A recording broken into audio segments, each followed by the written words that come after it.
आपका ट्यूटर की ओर से अभिवादन स्वीकार कीजिए आदित्य का।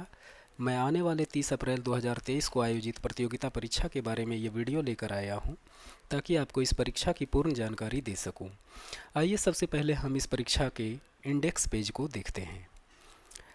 इंडेक्स पेज का सबसे जो पहला पॉइंट है वो है हमारा कि क्या ये अवसर सभी विद्यार्थियों के लिए है। तो जी हाँ, ये अवसर सभी विद्यार्थियों के लिए है, परंतु इसमें हिंदी माध्यम के विद्यार्थियों को ये विशेष अवसर दिया गया है ताकि वो इस परीक्षा में शामिल हों और अपनी फीस को, जो कोचिंग की फीस होती है, उसको वो कम करवा सकें। तो यह हिंदी माध्यम के विद्यार्थियों के लिए एक विशेष अवसर को देता है। दूसरे पेज पे हमारी महत्वपूर्ण तिथियां लिखी गई है कि परीक्षा कब होगी, परीक्षा का रिजल्ट कब आएगा और उसके बाद फिर पढ़ाई कब से स्टार्ट होगी, काउंसलिंग कब होगी, इसकी जानकारी दूसरे पेज पे है। तीसरे पेज पे है कि हम किस तरीके से आवेदन कर सकते हैं, परीक्षा में शामिल कैसे हों, ऑनलाइन ऑफलाइन, इसकी जानकारी आपको तीसरे पेज पे मिलेगी। चौथे पेज पे हमारा है कि प्रवेश पत्र यानी एडमिट कार्ड कैसे और कब प्राप्त होगा, किस माध्यम से भेजा जाएगा, उसकी जानकारी चौथे पेज पे है। पांचवा पेज हमारा परीक्षा भवन में क्या लाना है और क्या नहीं लाना है, उसकी जानकारी दी गई है। छठा पेज पे है हमारा कि सिलेबस क्या है परीक्षा का, प्रश्न पत्र कितने होंगे और किस मीडियम में होंगे, समय सीमा क्या होगी, इसकी जानकारी दी गई है और उसमें निगेटिव मार्किंग है या नहीं, इसको बताया गया है। सेवेंथ पेज पे है कि क्या कोविड-19 की विशेष स्थितियां अगर दोबारा देश में उभरती है तो उस स्थितियों में इस परीक्षा का क्या अगला स्टेप होगा, क्या आगे निर्धारित किया जाएगा, उसकी जानकारी सेवेंथ पेज पे है। आठवें पेज पे जो लिखा गया है वो हेल्पलाइन नंबर है कि आप हमें कैसे संपर्क कर सकते हैं, हमारे पास कैसे विजिट कर सकते हैं, उसकी जानकारी है। इस परीक्षा के जो आयोजक हैं, जो ऑर्गेनाइजर हैं, उनकी ओर से छात्रों को शुभकामनाएं दी गई है 9वें पेज पे। और 10वें पेज पे उनके ओर से संदेश हैं जो उन छात्रों को पढ़ाएंगे जो इस परीक्षा को पास करेंगे और जो परीक्षा में शामिल होंगे और जिनको स्कॉलरशिप दिया जाएगा, यानी आपका ट्यूटर की ओर से एक संदेश दिया जाएगा। तो इसी क्रम को आगे बढ़ाते हुए हम अगले पेज यानी पेज नंबर 1 पे आते हैं। ये हमारा पेज नंबर 1 है। पेज नंबर 1 में जो दिखाया गया है कि हिंदी माध्यम के विद्यार्थियों को एक विशेष अवसर प्रदान करता है ये परीक्षा। वो इसलिए है क्योंकि यह सोचा गया और बच्चों की ये ज़रूरतों को ध्यान में रखकर, क्योंकि एक लंबे समय से पढ़ाने के दौरान मुझे छात्र बोलते रहे कि सर, इसमें तो जितने भी कोचिंग सेंटर हैं वो हमें क्या कर रहे हैं कि इंग्लिश में सारी चीज़ें सुलभ करवा रहे हैं, लेकिन हिंदी में कोई उस तरह का नहीं दे पाता, तो आप कुछ करना है तो थोड़ा हिंदी को ध्यान में रख के हमारे लिए कुछ कीजिए। इसलिए मैंने कहा कि चलो मैं स्कॉलरशिप से इसकी शुरुआत करता हूं। तो हिंदी माध्यम के विद्यार्थियों को एक अवसर प्रदान करता है यह परीक्षा। आप उसमें शामिल हों, चाहे आप उत्तर प्रदेश से हों, बिहार से हों, हिंदी भाषाई जितने भी राज्य हैं हमारे देश में, तो आप कहीं से भी इसमें शामिल हो सकते हैं। ऑनलाइन आवेदन करना है, आप हमारी वेबसाइट पे जाकर वहाँ से आवेदन को करेंगे। कैसे करेंगे, जो आगे के पेज पे बताया भी गया है। तो परीक्षा का आयोजन 24 वर्ष की आयु सीमा से कम के छात्र करेंगे। वो छात्र करेंगे जो 12वीं पास हैं या अभी रिसेंटली एग्ज़ाम दिए हैं या जिनका रिजल्ट आया है, और ग्रेजुएशन करने वाले या ग्रेजुएशन कर चुके जिनकी आयु 24 वर्ष की लिमिट के अंदर है, वो लोग इस परीक्षा में शामिल हो सकेंगे। हिंदी माध्यम के विद्यार्थियों को निःशुल्क परीक्षा की तैयारी हेतु या प्रतियोगिता परीक्षा का आयोजन कराया जा रहा है। बेशर्त आप इस परीक्षा का जो स्कॉलरशिप एग्ज़ाम है उसको क्वालिफाई करते हैं, उसमें जितना अधिक नंबर लाएंगे आपको उसकी फ़ीस में कटौती उतनी ही ज़्यादा मिलेगी। 30 अप्रैल 2023 को रविवार को यह आयोजन कराया जाएगा। तो नेक्स्ट पेज पे अब हम आगे बढ़ते हैं। इस पेज पे सामान्य बातें हैं जो कि सबसे पहले आपके दिमाग में आती है कि भाई वो इम्पॉर्टेंट डेट्स क्या हैं। तो इसमें परीक्षा की तिथि है हमारी 30/4/2023, यानी 30 अप्रैल 2023 को ये परीक्षा होगी। परीक्षा के जो रिजल्ट आएंगे वो आएंगे हमारे 15/5/2023, 15 दिन बाद। दाखिला एवं मार्गदर्शन यानी जिसे हम काउंसलिंग की बात करें, वो 15 दिनों का समय रखा गया है, क्योंकि दूर दराज से छात्र आकर इस समय में 15 दिन की समय सीमा में कभी भी हमसे संपर्क करके अपने एडमिशन को ले सकते हैं, अपने मार्कशीट को ले सकते हैं। तो ये सारी चीज़ों का एक 15 दिन का समय रखा गया है। और 1 जून 2023 से क्लासेस स्टार्ट कर दी जाएंगी सभी छात्रों को जो इस परीक्षा को क्वालिफाई करेंगे, जो पास करेंगे उनको।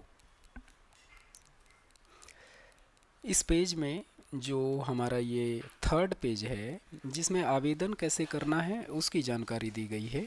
तो इस आवेदन वाले पेज में कैसे स्टूडेंट आएंगे और ऑनलाइन या ऑफलाइन किन माध्यमों से इसको एप्लीकेशन को सबमिट करवा पाएंगे उसकी जानकारी दी गई है। तो इसके लिए लिखा गया है कि आप आपका tutor.com की वेबसाइट पर जाकर इसका आवेदन कर सकेंगे। यह सुविधा आपको ऑनलाइन प्राप्त की गई है।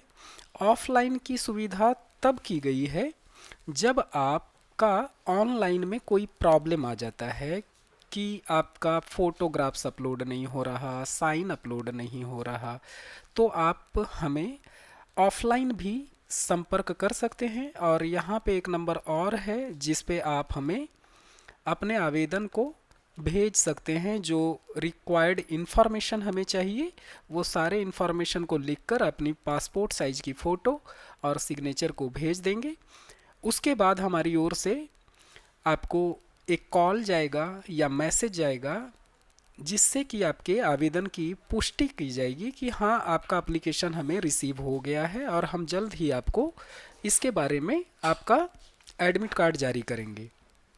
फिर हमारा नेक्स्ट पेज है कि एडमिट कार्ड कब और कैसे प्राप्त होगा।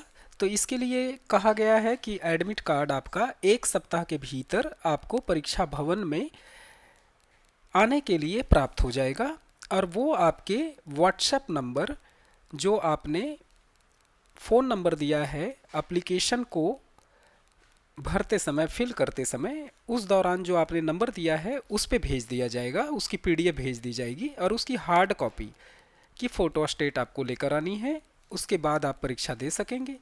किसी भी विद्यार्थी को बिना हॉल टिकट के यानी बिना एडमिट कार्ड के परीक्षा भवन में प्रवेश नहीं दिया जाएगा। तो इसके लिए आप कोशिश करें कि आप अपने एडमिट कार्ड को साथ लेकर आएँ और ये आपको आपके व्हाट्सएप नंबर पे मिल जाएगा। जो हमारा 5वां पेज है कि परीक्षा भवन में क्या लाना है क्या नहीं लाना है, तो इसके लिए मैं बता दूं कि कोई भी स्टूडेंट हो उसको परीक्षा भवन में कार्डबोर्ड ला सकता है, वो मास्क ला सकता है, पानी की बोतल ला सकता है, ब्लू और ब्लैक पेन ला सकता है, ये सारी चीज़ें ला सकता है। लेकिन इसके साथ साथ आपको फ़ोटो पहचान पत्र भी होना चाहिए ताकि हम ये जान सकें कि आप वही हैं या कोई और तो नहीं बैठ रहा परीक्षा में, और आपका एज भी वेरिफिकेशन हो सके। फिर नेक्स्ट है हमारा कि क्या नहीं लाना है। तो जितने भी गैजेट हैं जो इलेक्ट्रॉनिक गैजेट होते हैं जैसे मोबाइल फ़ोन, कैलकुलेटर, हेडफोन या बैग, कोई महंगा आभूषण या वॉलेट वगैरह, ऐसी चीज़ें नहीं लानी है जिससे कि हमें भी आपको सुविधा देने में या परीक्षा करवाने में परेशानी पैदा हो। किताब कॉपी कुछ भी लेकर नहीं आनी है। कोई भी लिखित चीज़ें जिससे कि आप चीटिंग कर सके या एक डाउट पैदा करे हमें कि शायद इसमें कुछ इन्फॉर्मेशन लेकर आया है वो, तो ऐसी चीज़ें नहीं होनी चाहिए।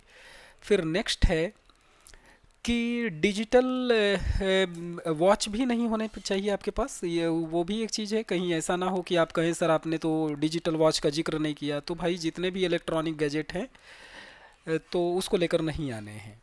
फिर परीक्षा भवन में कब पहुंचना है, तो निर्धारित सीमा से 1 घंटा पहले पहुंच जाइए वहां पे ताकि आप हमसे बात कर सकें, कैसे क्या होगा नहीं होगा उसकी जानकारी ले सकें।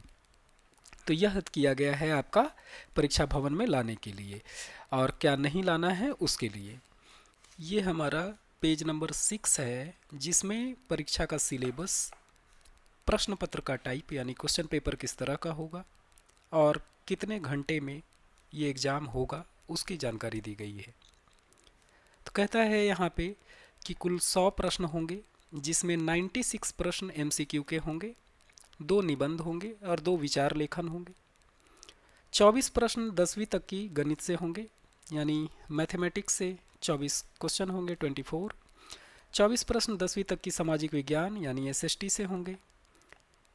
उसी तरह से 24 प्रश्न साइंस से होंगे, विज्ञान से होंगे, 9वीं 10वीं 7वीं 8वीं जो भी है। 24 प्रश्न करेंट अफेयर और रीजनिंग के होंगे। 2 निबंध लेखन होंगे जो उसी समय बताए जाएंगे। ये आपको पहले से नहीं बिल्कुल भी कुछ पता होगा, लेकिन ये ध्यान रहे कि ये सामाजिक बिंदुओं पे निबंध लेखन होगा।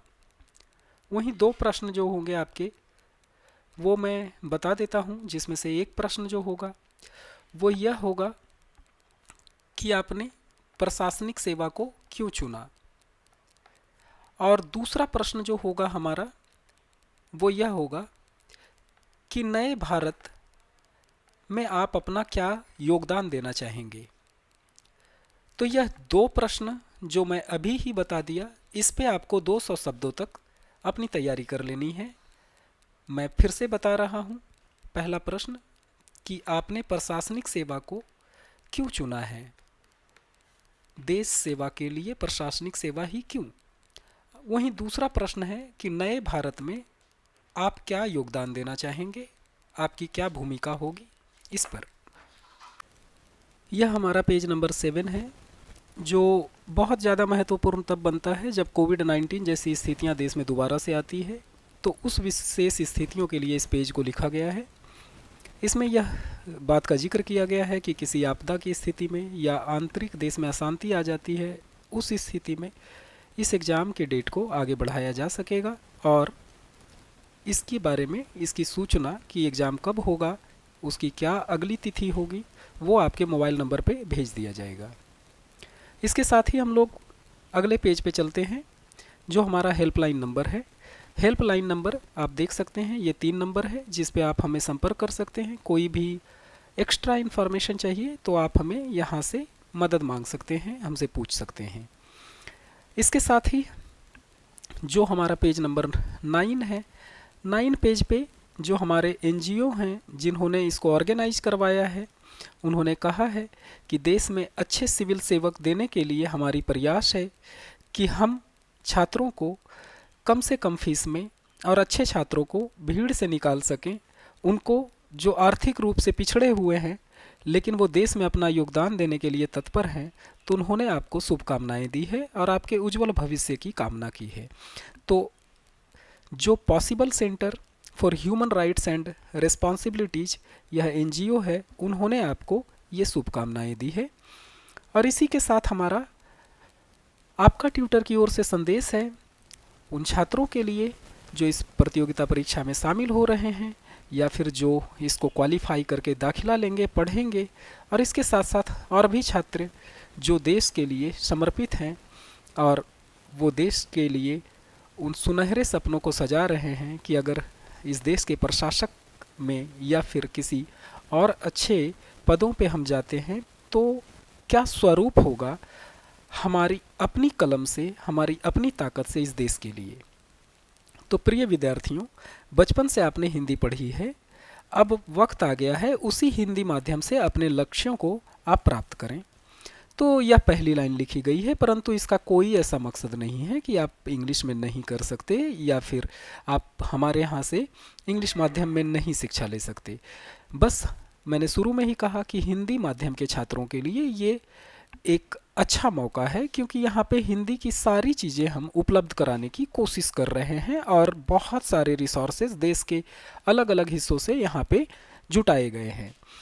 फिर नेक्स्ट पॉइंट है हमारा कि आपका ट्यूटर आप सबको हिंदी माध्यम से बेहतर अध्ययन सामग्री का संकलन देकर सफल बनाने में सक्षम है, क्योंकि यहाँ कई ऐसे सिविल सेवक हैं जिससे आपको अध्ययन करने का मौका मिलेगा।